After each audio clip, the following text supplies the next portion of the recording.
Hey everybody, welcome to the Thursday evening or daytime financial thing stream. We are live, Holly and I. You can see here, everything's backwards right there. The official Dash Hund, the financial thing live stream. Because that is who is sponsoring the channel right now. Actually, if you saw the opening,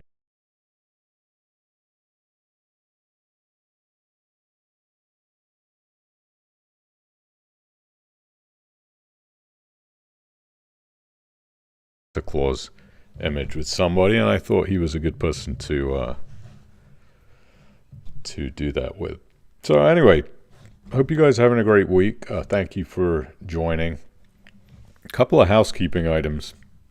Of course, this month we will be having Peter Reed from the brand House Martin, which has been rebranded from Assets Exchange. Of course, I believe, let me look at my calendar.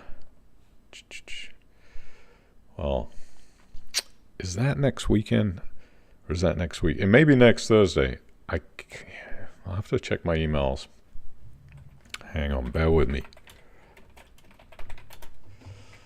Let's see. 16th. Is that next Thursday? I think that might be next Thursday. Yeah, next Thursday we have Peter Reed coming on live, so put that in your calendar.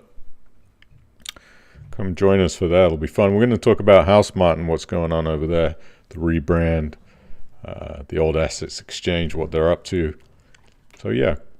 And then next month, February 27th, we'll have, of course, Mike Bristow from Crowd Property here live on Thursday. But aside of that,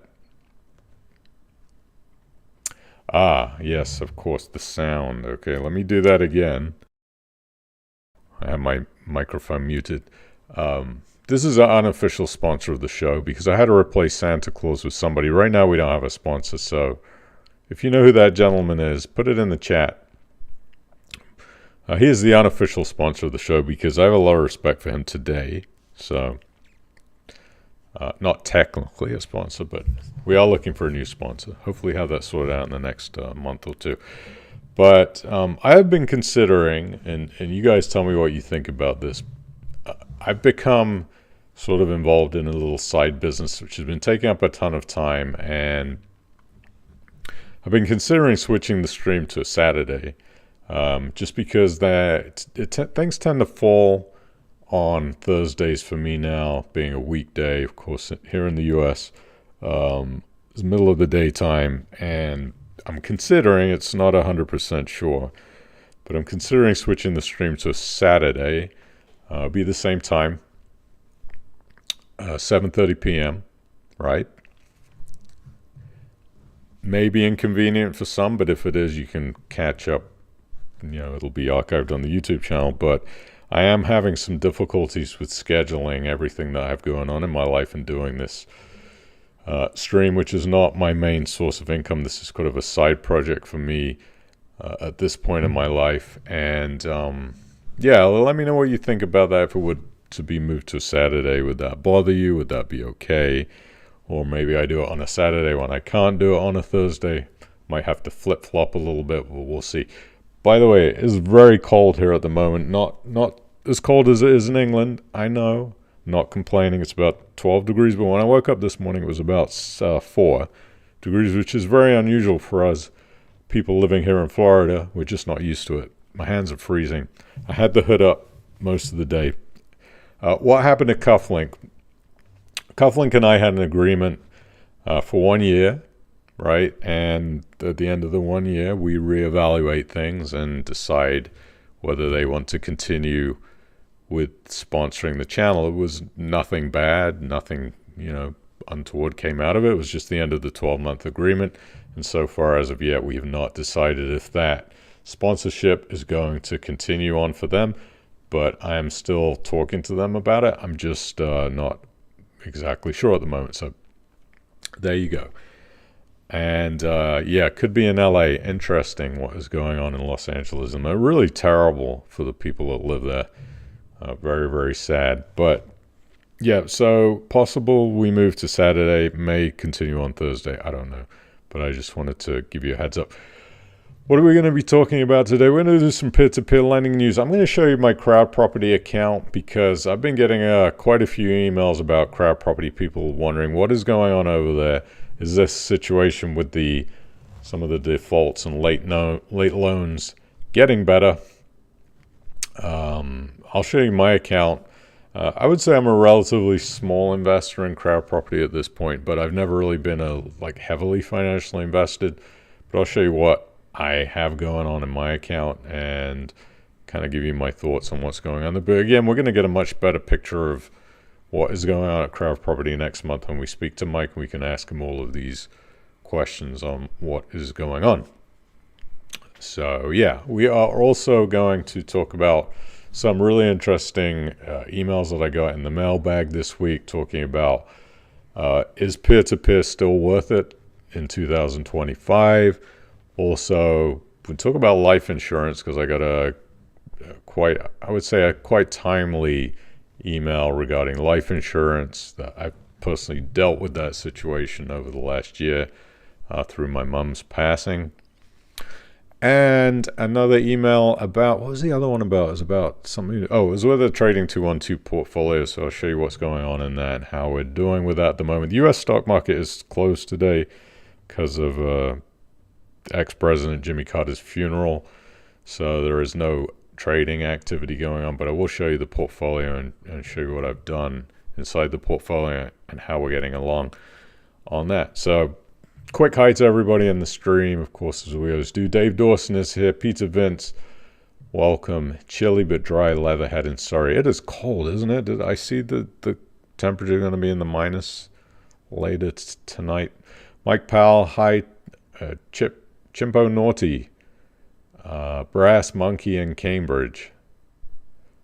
Hi all. Paul New in a very cold Stockport.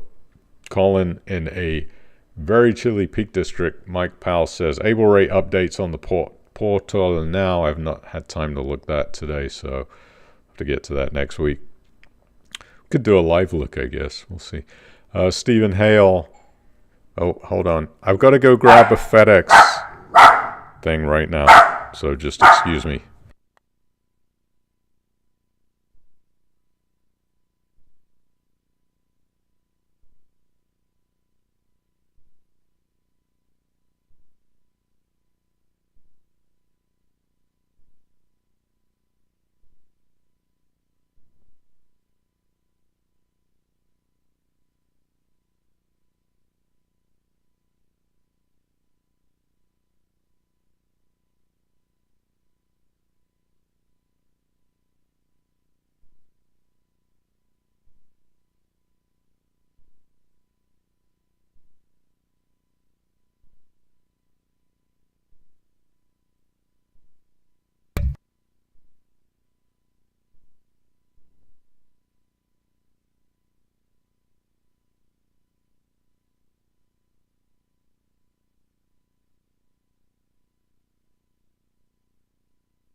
I need to unmute the mic.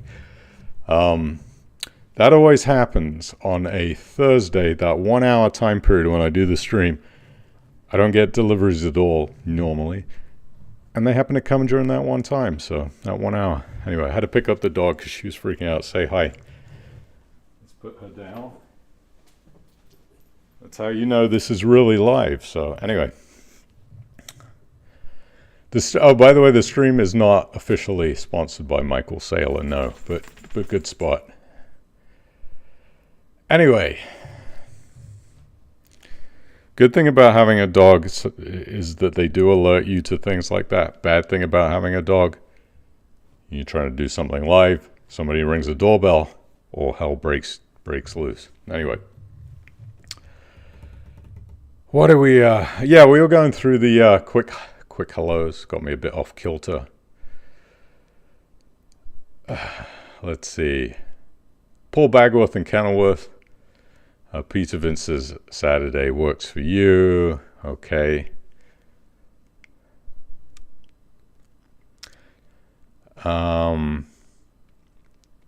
Yeah, okay, let's just get into it. Let's do a bit of news and then we'll kind of run through things. It's 2:40 p.m. here, so I'm hoping to get done within 30 to 40 minutes. We'll see. I always say that every week. Alternative Credit Investor has an article about Landlord Invest being up for sale. We, of course, have heard recently about the troubles that, unfortunately, Philip Karadagi has been experienced with the FCA. So he has had to, unfortunately, put Landlord Invest up for sale. UK peer-to-peer lending platform Landlord Invest has invited interesting parties to bid on the platform, highlighted that it is Financially Conduct Authority regulated, that is FCA. In a post on LinkedIn this afternoon, Philip said the firm was a fully authorized FCA firm and regulated lending platform holding a consumer credit license and operating an electronic system in relation to lending along with all IP. He added that the company is HMRC authorized ISA manager. Landlord Invest closed new business in October after the FCA ordered it to cease onboarding of new business and to instate an interim chief executive. Highlighting the value of the regulatory licenses, Karadagi latest post said, "We understand that these licenses are barely granted and are very difficult, if not impossible, to obtain. It permits buyers subject to regulatory approvals to change the brand name, product offered, and operational and strategic direction of the company." In a post about the forced wind down at the end of October, Karadagi said, "The regulator was pushing us to wind down for reasons unknown to us." He added that the firm would do as much as possible to wind down ourselves, as it will be much more beneficial than the regulator appointing administrators.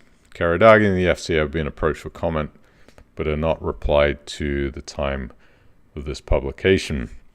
A very sad situation that the FCA has done this, but unfortunately not giving us really any information as to why this is occurring, which I think is the important missing piece of the puzzle. I've also reached out to Philip, but I didn't think he would really reply on what's going on with this. It's quite a tricky situation for him, I'm sure. But I certainly would like to know why this has happened. They're obviously, the FCA doesn't just shut firms down for no reason. They're obviously taking some information into account, and the reason they've done that is probably very severe, but we just don't know what that is. So essentially what Landlord Invest is doing is offering their assets, which would be their licensing, up for sale, to which another company could come in, purchase that, rebrand, start another FCA-regulated company through approval. So those assets would be worth some money, I'm imagining, to some business out there. See what happens with that in the future. Peer-to-peer lending tops the UK's fastest growing alternative investment table. There has been a study by the Whiskey and Wealth Club, which is a table. I've never even heard of that, but apparently there is a table that this, I'm presuming, is a website. It's an alternative asset platform.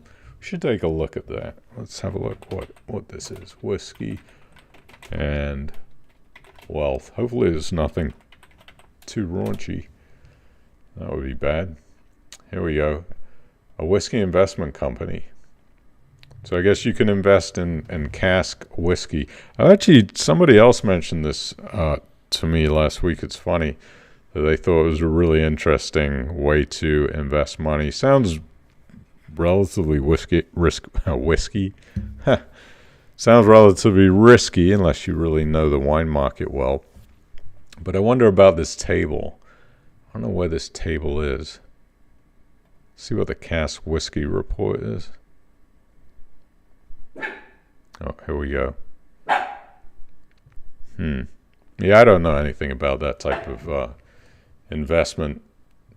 But apparently on this table, it shows search trends of alternative investments. And what they attempt to do is identify the top performing alternative investment sectors based on their growth and popularity in the previous 12 months of data. Peer-to-peer lending was let's see, it had seen a 243% surge in search interest over the past year. It doesn't really specify what that means or what the search interest is. Is that based on Google search? I don't really know. Maybe it explains that in this article. It also says music royalties rank second, experiencing a 202% increase in popularity. This asset class offers investors the opportunity to earn income from licensing and streaming, yielding returns of about 10%. I do actually have some experience with music streaming too, and believe it or not, that can be pretty lucrative when it comes to royalties. Cryptocurrencies, though notoriously volatile, continue to attract the attention of investors with a 49% rise in interest over the year. I'm surprised it's not more than that, to be honest. Offering the highest potential return on investment ROI at 200%, digital assets remain a speculative yet popular option for risk-tolerant investors. Whiskey Cask Investments placed fourth, with search volume increasing by 33% in 2024 from the previous 12 months. And then luxury watches. Very interesting to me because if you looked at the news, right? If you looked at the news, and you could just type in P2P investing UK, right, as a search. What you're gonna see here is just a bunch of articles that are really sort of older. I mean, not super old, but June 3rd, 2024, April 29th, October 31st, October 2nd. You don't have a lot of things that come up when you search for peer-to-peer lending. We got an article here, is the end of peer-to-peer finance, dated December the 8th, 2021. So I'm kind of surprised to see that 220% of searches have increased, 243% for peer-to-peer lending, because I just don't see that much new activity going on with peer-to-peer, even if you just do a search. But I would say it's a very bullish statement, which is good for the industry in general. But again, it doesn't really specify what that search data is coming from. You know, is that Google search? Is that just on their website? Who knows? Interesting story nonetheless. Let's talk about Cufflink. They sent out a newsletter. They are making some changes. This will be from 10 a.m. on the 16th of January 2025, which will affect how you invest in select deals. That's manual loan choices. They are going to be launching reserve rates. A new reserve rate will be available for all new select reserve opportunities, allowing you to secure a more favorable interest rate with the option of either monthly or compounded interest whilst the deal is in reserve. This rate and interest option will then be fixed for the duration of your investment period.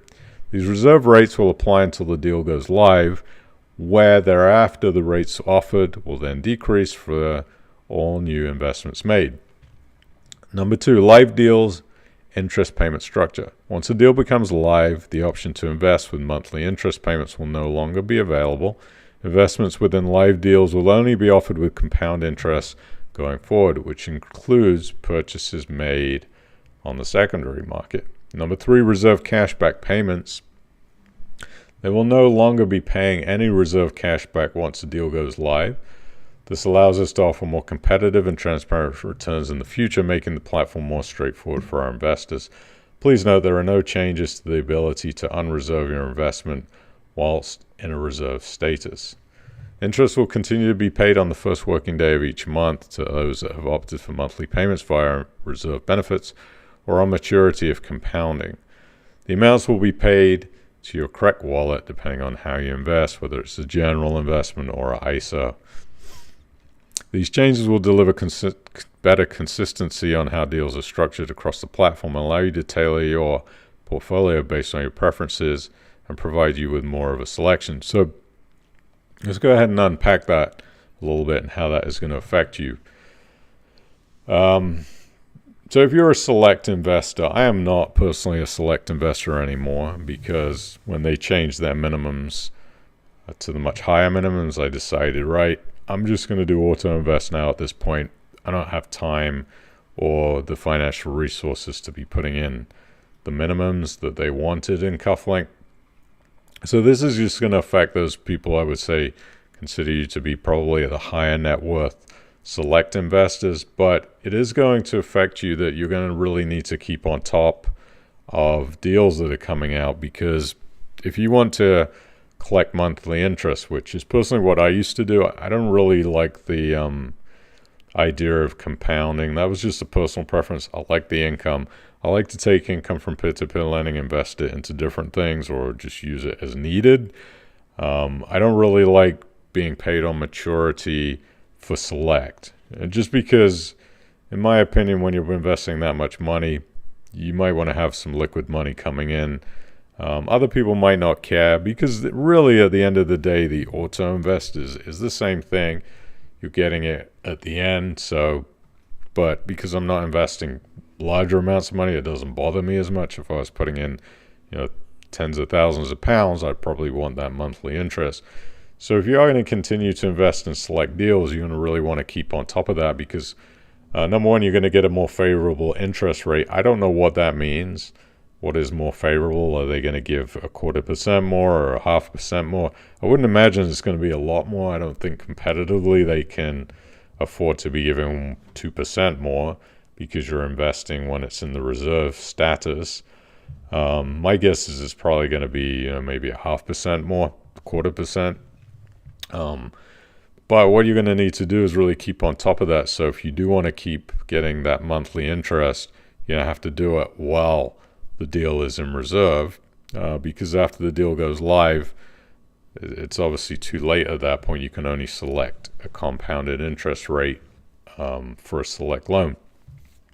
Well, why is Cufflink doing this? Well, I think what it does is it generates more activity for them when a loan is in reserve status, so they can really judge how much money is going to be coming in from consumers and investors onto those loans. So by them dangling a little bit of a carrot, saying we'll give you a little bit of a better interest rate for you to commit to investing in that loan, that's a good thing.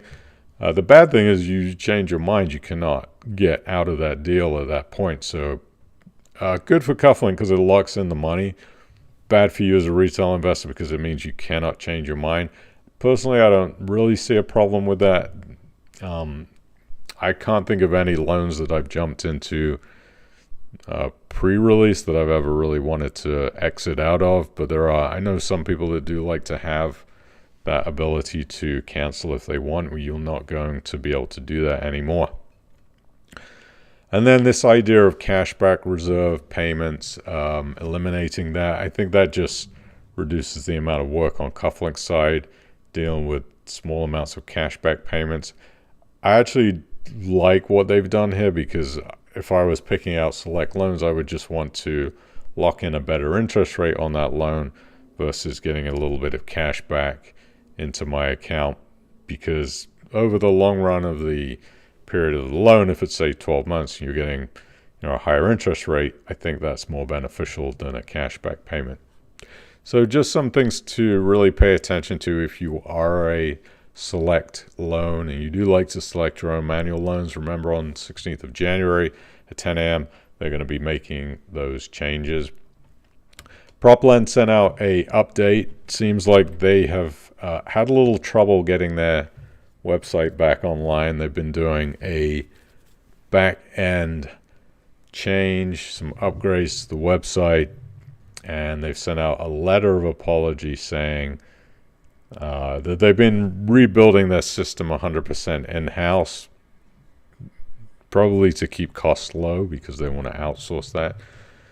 They said it was a very onerous task. They had to migrate 10 years of historic and active data across to the new system.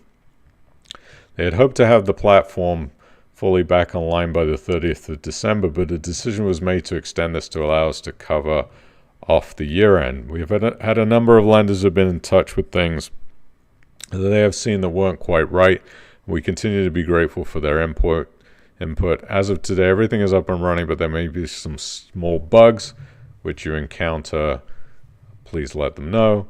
What is most frustrating for you as lenders is you can't visually see many of your changes via the lender's dashboard. This is the work that has been done under the hood, so to speak. So it's on the back end, something you won't see. The two changes you will see are previous year's statements are now archived by financial year, and if you invest more than £1,000 in a loan, rather than having three £1,000 loan parts, for example, if you invest for £3,000, you will now have a single £3,000 loan part displayed. If during the loan term you decide to sell some of that £3,000 investment by placing it on the PLE, I'm assuming that's the secondary market, the system will automatically split it into 3 times £1,000 loan parts, and then you decide how much of the £3,000 investment to sell. So investing during funding means you may have larger loan parts, but if you purchase a loan part via the secondary market, it will still be in units of £1,000. That's a little bit confusing. It's sort of back-end programming stuff, basically saying they combine all of your investment into that one loan together to display one chunk. But if you decide to start selling it on the secondary market, it will be split up back into the original way you purchased it. It says from Plan's point of view, the new platform is more efficient, provides the optimized platform going forward. It is difficult when they make these technological changes. People don't realize what goes into that. It's a lot of work, and it comes with bugs that people who are programming these websites, they don't necessarily see them in advance. So they're working through those bugs to get that website fully operational. Let's go into the mailbag. I like the mailbag. I hope you like the mailbag too. I think it's interesting because these are real world things that people want to see discussed. Let me take a drink of water very quickly. I like getting emails like this, but this says, is peer-to-peer worth it? Hi, Lawrence. I've been following your website for a while, but I haven't had the courage to dip my feet into peer-to-peer lending. Do you think in 2025 peer-to-peer lending's risk is worth the reward? Thanks for any light you can shed on this, as I have some money I need to invest. Regards, Gerald. I think this is a great question. This is a question that really has to be addressed every year. If we look at savings rates right now,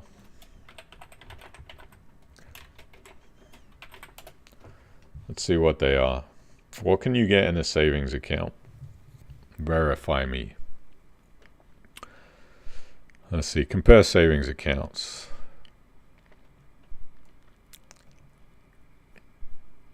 I want easy access.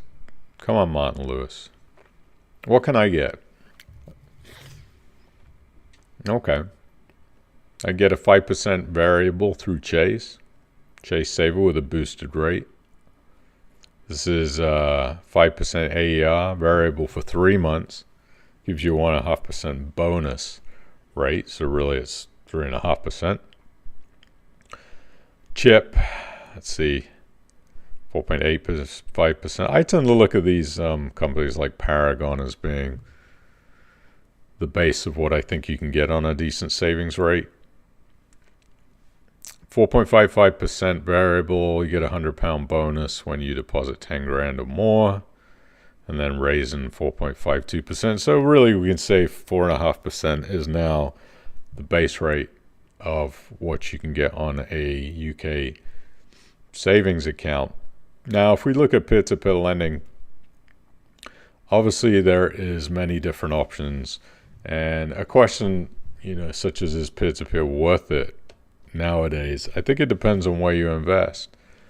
I'm still a believer in, when it comes to peer-to-peer lending, I really want things to be easy.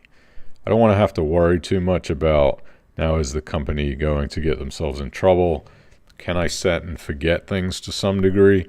As I've gotten more busier in my life, I don't want to have to look through platforms all day trying to figure out, is my loan going to be okay? What am I picking out? That's just me. Some people are retired. They have more time to do it. So, which is why I tend to gravitate towards easygoing, easy hands-off platforms like LoanPad, now doing Cufflinks Auto Invest, still with Unbolted, still with Crowd Property. and those types of companies where I can do kind of an auto lend. But is the risk worth the reward? Well, it's an interesting question, because if you look at savings accounts paying 4.5%, and you look at, say, LoanPad paying right now, what are they paying? 6.4%. You're getting a 2% boost. 2% is not going to make or break a lot of people in the long run, but certainly over many, many years or decades, 2% certainly adds up when it compounds. But then you look at things like the stock market, right? The S&P 500. In 2024, the S&P 500 returned about 25% when you include dividends. So take a look at this chart. We had a really, really big 2024. This is a chart that shows 15 years of returns of the S&P 500. See, 2020 was a big year. And then these are the years at the bottom here. You can see where we've had 20 to 30% returns. That's 2024, 2023, and 2021. Those are big return years. I don't know why it doesn't have 2022 on here. It's very strange. I don't know if I'm missing it. They somehow missed 2022. I don't see it here. But yeah, we've had years of 30 to 40% returns in the S&P 500. For example, 2018, after we had the pandemic stock market correction, and then that huge upturn in the returns. So when you compare peer-to-peer lending to thinking, well, I could put my money in the S&P 500 and sit it away, is the risk versus return worthwhile? Well, I think you have to look at two of these red years. From 2002, we had 20 to 30% drop. Oh, sorry. Here's 2022. It's right here. That was a bad year. So you also got the risk of these downturn years when you are investing in equities and S&P. If you can find stable peer-to-peer lending companies like, not financial advice, but again, LoanPad, things that you think are stable, maybe easy money, maybe prop lend. That's what you justify as stable to you and what your investing criteria is. But if you're investing in what you consider stable companies, then peer-to-peer could certainly be worth the risk, because in theory, right, your capital is going to remain here. It's like investing in a fixed income product, right? And then you get your interest on top, and it raises your capital base amount a little bit higher every year, like a regular savings account would. Of course, peer-to-peer is not like regular savings. Of course, you all know that. But when you're talking about risk, you do have to look at how much interest am I being paid for the risk that I'm taking. And again, that is really dependent on you as a person. I think, as always, I always say this, diversification is key. Take a percentage of your overall amount that you're willing to invest in all of your investments, and take a percentage and invest it into peer-to-peer lending, into property if you can do it, into maybe Bitcoin if you like it, and then stocks and shares, and just kind of spread it around. If you're into whiskey, you could do whiskey cask investing. I personally, for me, think that the risk versus reward is still good.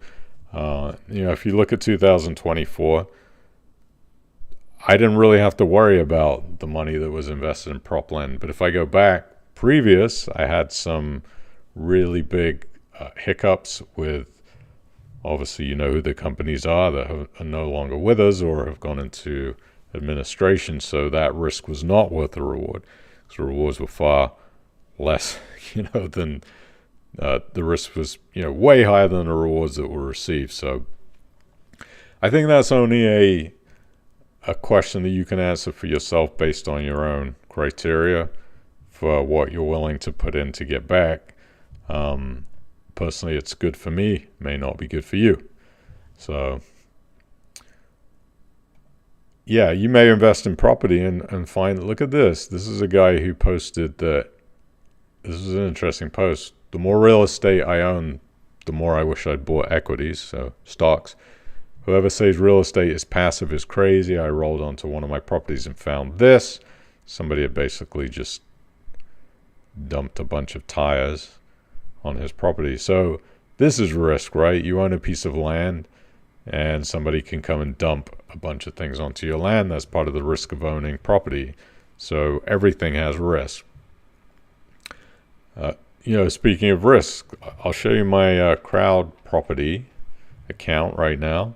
I have 763 pounds invested. At one point I had, I think, about 3,171. Nothing bad against crowd property. I was just taking out the payments and putting it into other things, like spreading it around. I may put more money into crowd property in the next year. I don't know, but realized average return 8.41%, contracted average return 7.87%.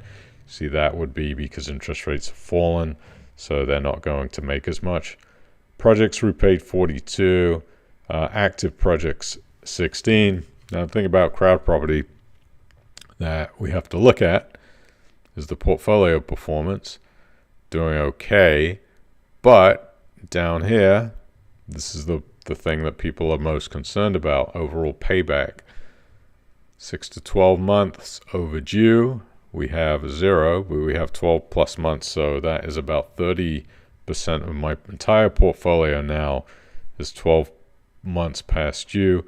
We've got 100 pounds 1 month, and then 121 pounds 1 to 3 months past due, 18 pounds 3 to 6 months past due. So that is the risk of getting 8.4%, right? You're taking risks to get an 8.4% return. You have to take risks in order to get yield. That's just the way it is in investing, and you have to decide, is this type of result worth 8.4%? If I had 76,000 pounds in here, I'd definitely be a lot more concerned, because I got a small balance. And people that have higher balances are going to be more concerned, unless you're multi-millionaire and 76,000 is nothing to you, then maybe you won't be as concerned. But that is certainly part of the risk factor that you really have to think about when you're investing into these things, and understand too that different peer-to-peer lending companies have different types of risk. You've got a lot of counterparty, third-party risk, right? When you invest in loans through a peer-to-peer company, you really have zero control over what happens to those loans. Once your money is in, unless you can spend the money on unless you can put your loans on the secondary market for exit, sometimes you're just locked into these loans until they either get repaid back or something worse happens. That's the third-party risk and the counterparty risk that comes along with investing through peer-to-peer lending. Some other companies have secondary markets where, for instance, like LHX, London House Exchange, you can put your shares up on their secondary market and get liquidity and exit. That also decreases the risk somewhat. When there is no secondary market, company, for instance, like, you get locked into, what's a good example of one that doesn't have a secondary market? For example, like Cufflink's auto lend product, you're pretty much locked into maturity, right? You can't exit out of that at that point. You can through their select lending loan pieces, but not their auto lend product. So you'd have to say that definitely increases your risk as an auto investor versus a select investor. A company like LoanPad that has less than 1 day liquidity at the moment, you'd say that reduces the risk immensely of that peer-to-peer lending product. Do I think it's still worth it? Yeah, absolutely. I think, would I put 100% of everything I invest into peer-to-peer lending? Hell no. Nor would I do that for anything. I wouldn't do it for stocks. I wouldn't do it for, alternative investments. I wouldn't do it for peer-to-peer lending. Would I take a portion? Absolutely, I'd take a portion. I've been doing it since, 2016. So now year 8. The results have been okay. You're not going to get rich unless you're willing to take severe risk, and going into very, very high interest investments, peer-to-peer wise, putting it all into just those high interest investments and taking your chances, you're going to do better. But is it going to make you rich? Certainly not. Absolutely not. But it's a slower and steadier way to diversify your investment portfolio. Speaking of risk, there was an interesting post here on the Peer-to-Peer Independent Forum. I don't know if I should display this. I mean, I guess it is public information, but a guy named Joe, he keeps a notational manual portfolio. It comprises of living platforms where he only has deeply distressed and defaulted loans and debt platforms. Recoveries for the past 3 calendar years are as follows. So this is the amount of money that has been returned out of the loans or platforms that are either defaulted or in administration. 2020, 14.65%, so 14 pounds and 65p out of every 100 pounds has been recovered that year. And then it drops 2021, 7.36%, 2022, 1.14%. He also posts here, 2023 went up to 23.78%, so it got a little bit better. He said the majority of it was write-offs from assets capital. And then 2024, 10.75%, usual rules, almost entirely write-offs.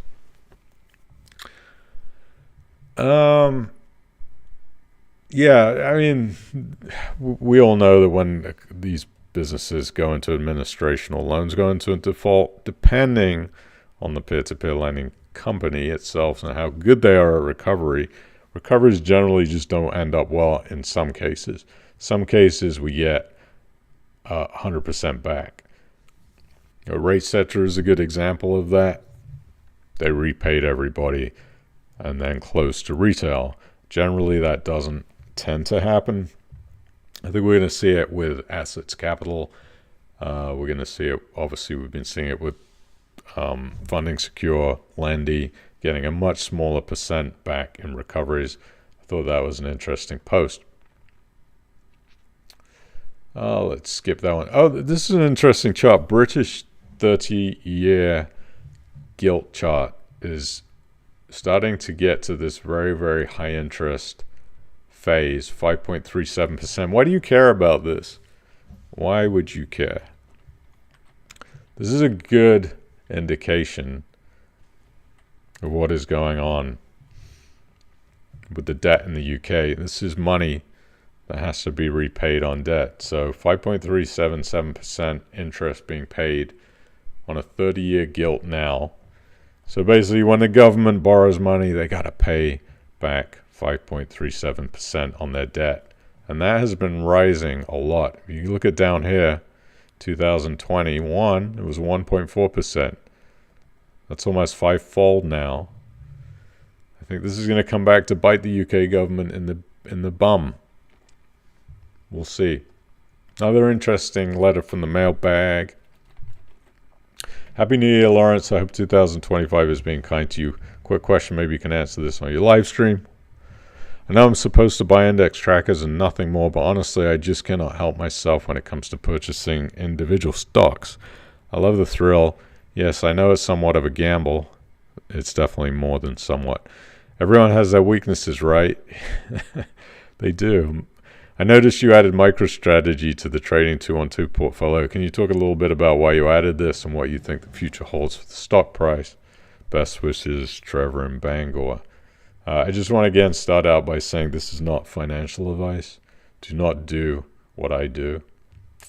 This is just me doing silly, gambly things based on the information that I research myself.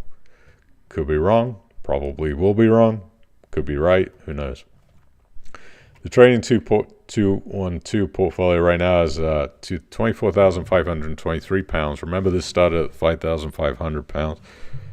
I think a chimpanzee could have probably gotten these returns, but okay, they're pretty good. I'm going to show you that right now. So yes, we've been adding MicroStrategy. You'll see right here now makes up about 5,800 pounds of this 24,000. We're sitting a little bit under even right now. We've lost 35 pounds. I've been adding to this position bit by bit. Let's see if I can show you the history, if I can get this thing to scroll down. Come on. I don't know why it's not letting me do that. Let me zoom out. Let's back up. Here's my history. I've been buying since the 11th of November 2024. You see that was the first purchase. Hopefully you can see that. It might be covered by my face, but it was three.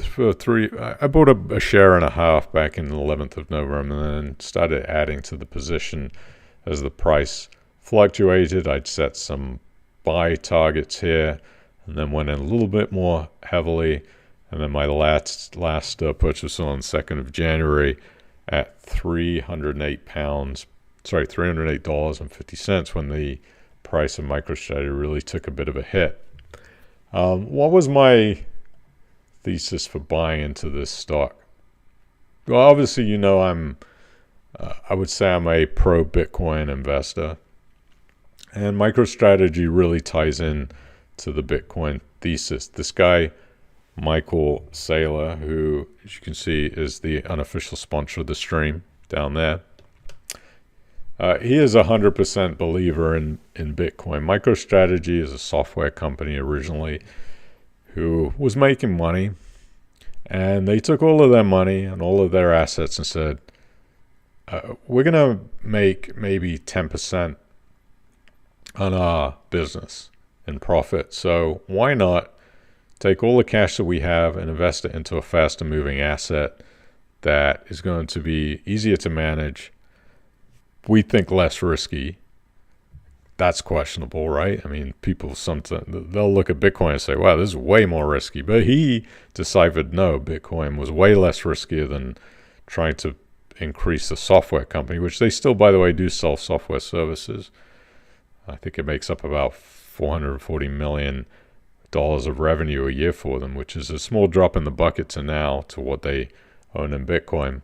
But they took all of their cash and they said, well, rather than sitting in cash, trying to put it back in the business, we're going to take all of that cash and we're going to start buying Bitcoin. They were one of the innovators in taking their liquid cash and doing that and putting it into a fast-moving asset. Obviously, this made the stock price go from, if you'd have bought this stock in 2020, you'd have paid $14. So this thing has absolutely gone crazy, this stock, because of what they've done purchasing the Bitcoin. And then they started doing something that was a little bit more advanced. By the way, this is what they own right now, $41.87 billion worth of Bitcoin.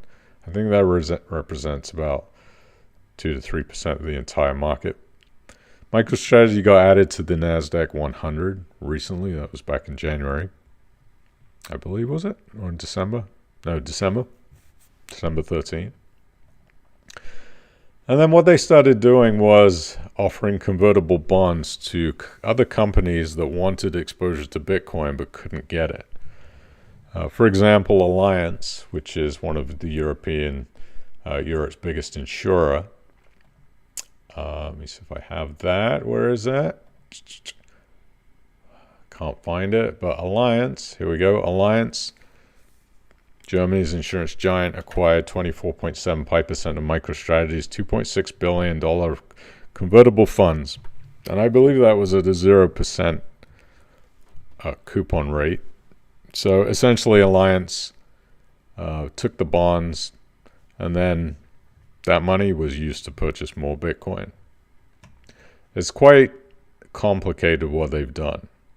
MicroStrategy is using some leveraging to do this, and there's a lot of people that think, "Well, this is just going to blow up in MicroStrategy's face."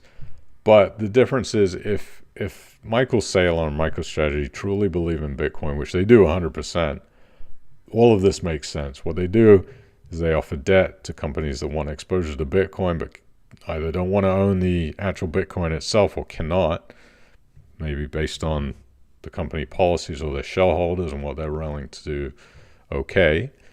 And MicroStrategy gives those companies a way to have exposure to Bitcoin that benefits both people. So he basically issues bonds, and those bonds can be converted within a certain period of time, either into cash or MicroStrategy shares. And he's been doing this a lot. All of those purchases, you can see here these green dots. This is when they issue bonds, they get more cash, they buy more Bitcoin, and they just keep on doing that. So my thesis is, if he is right about this, MicroStrategy right now being added to the NASDAQ 100 is trading, I think, I can't remember what the PE is. See if it says it on here. It's not that high though.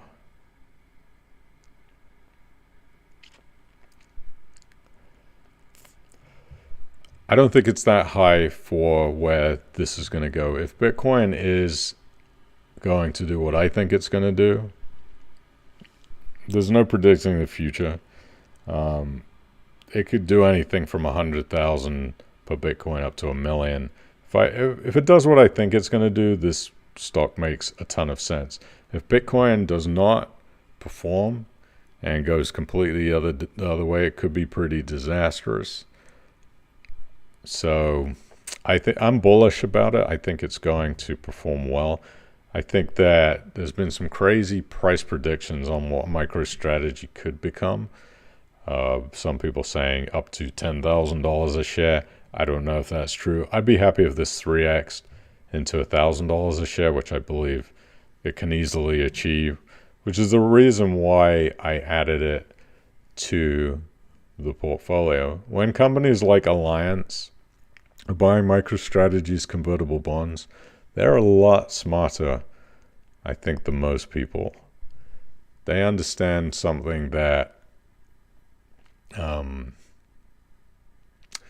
they know what they're doing when it comes to buying these bonds, and they have obviously a great understanding of what MicroStrategy is doing and are comfortable issuing 20. So what do they've done, like 25% of 2.6 billion, so like $700 million. It's a lot of money. They just don't throw out that type of money without really understanding what's going on with this company.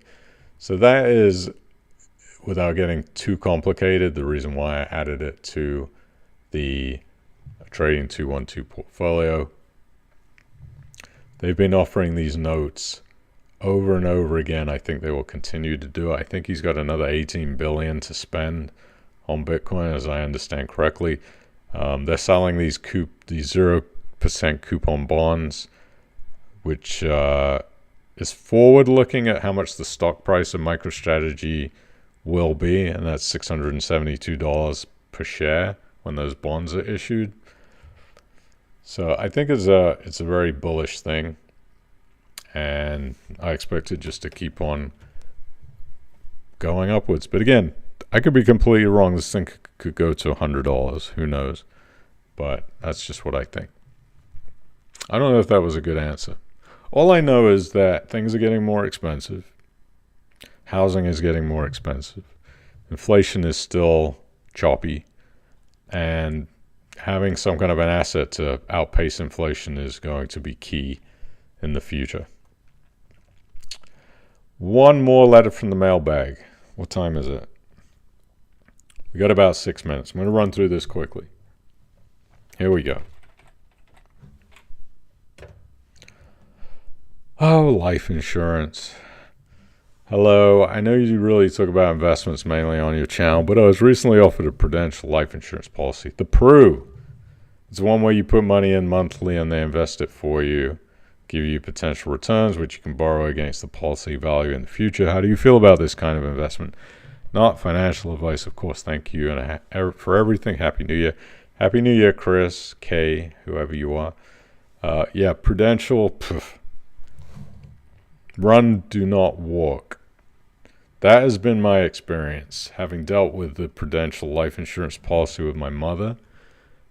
My dad took out in 1991, I believe, or 1994, and paid on diligently every year. And then the the year my mother died, mysteriously the payment disappeared that she had made, and her life insurance policy payout was denied. This is the kind of problem I don't like coupling insurance with investing. I think they're two different monsters. Insurance companies, I don't have good things to say about insurance companies in general, but when you combine two things together that don't belong together, insurance is not investing. I think the much better way to do it is to self-insure. If you are going to put in £300 a month into some kind of a life insurance policy, you can take that £300 a month, invest it yourself, buy an index tracker for the rest of your days, and hopefully the returns on that will give you a very nice insurance policy payout on yourself, if that's what you're looking to do. Insurance companies get those big tall skyscraper buildings in London and New York because they do very well for themselves. They're hugely profitable because it's never in your favor, I don't think, to take out a life insurance policy of that type. There are some that are okay. In America, we have things called term life insurance policies, which are very inexpensive. Depending on your age, when you're in your 20s and 30s, they could be $30 to $50 a month. I'm sure they have something equivalent in the UK. Depends how old you are. You're going to pay a lot more if you're starting an insurance policy later on in life.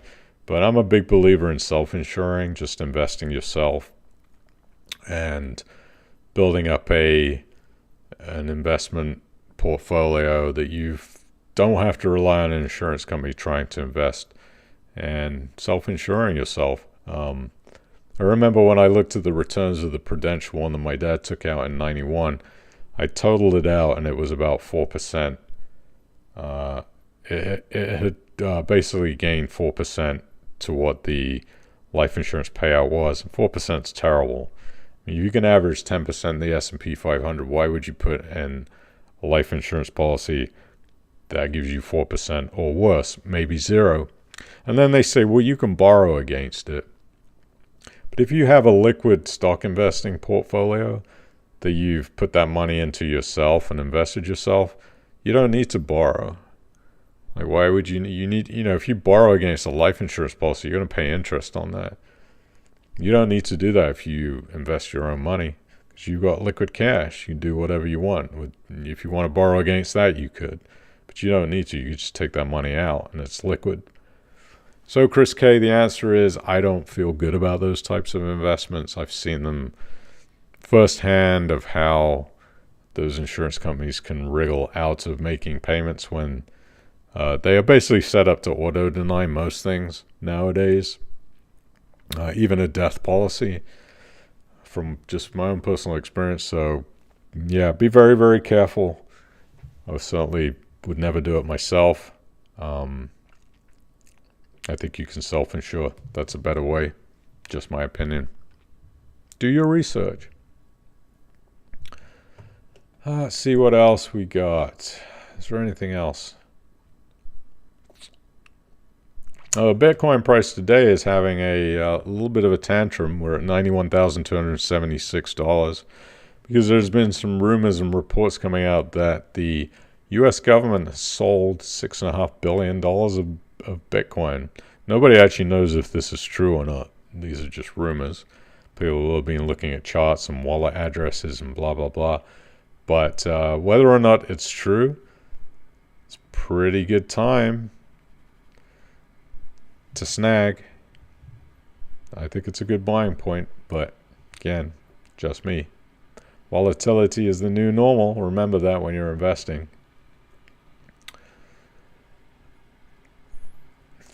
And it doesn't matter if the Department of Justice does sell this $6.5 billion in Bitcoin. That's what, about, how much is the market cap now?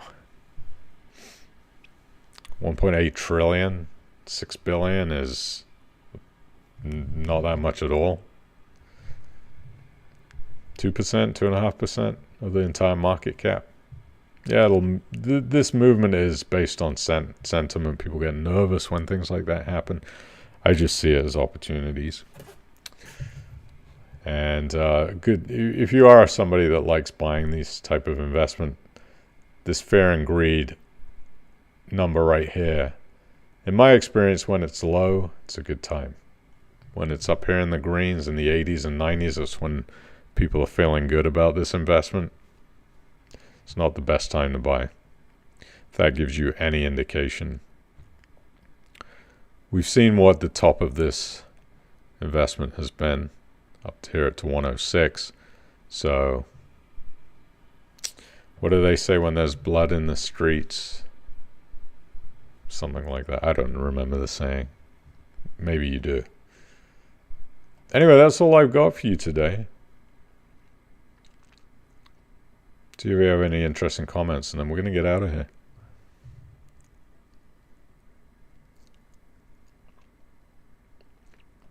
Received a call from Peter Reed today about verification on my House Martin account. Looking forward to him coming on the stream again. Yeah, that's next Thursday. Be here or be square. Or be there or be square.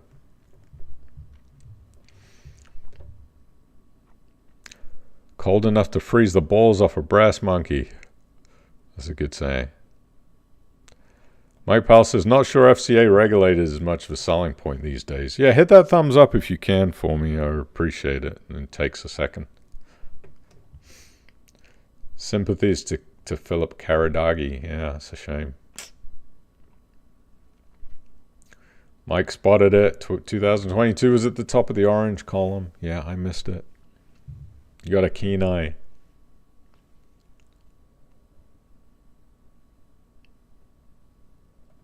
Why do you think Bitcoin has taken a hit recently? Is because of the $6 billion that is rumored the U.S. government is selling.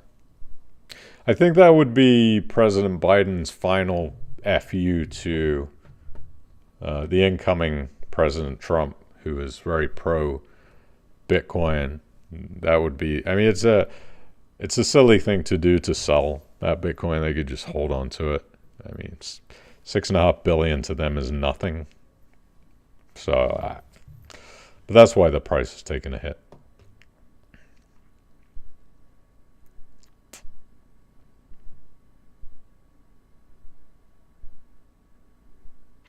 There are quite a few blockchain crypto ETFs available in the UK, which gives exposure to Bitcoin and other cryptos. Yeah, are any of those Bitcoin only? Because I think a lot of the 99% of the crypto industry is probably going to zero. But I don't think any of those are just Bitcoin only. Unfortunately, like in the UK, you can invest in Fidelity or BlackRock's Bitcoin ETFs. WH. Welcome, WH. Need the money to buy Greenland. Yes. That was I'm not really sure. Aki Chat, welcome. Happy New Year. I when he came out with that statement about Greenland, I was just scratching my head going, what is he talking about, taking over Greenland? Or maybe he was trying to make a point and say Denmark doesn't need to own anything.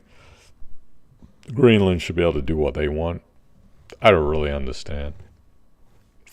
That's politics. Let's not talk about that. Anyway, let's wrap things up. We'll be back next Thursday, the 16th, with Peter Reed, House Martin, here, live and direct. Come join us, 7:30 p.m. UK time. Hope you've enjoyed the stream. Have a wonderful weekend. That is all I got for you. I will see you next time. Take care. Bye.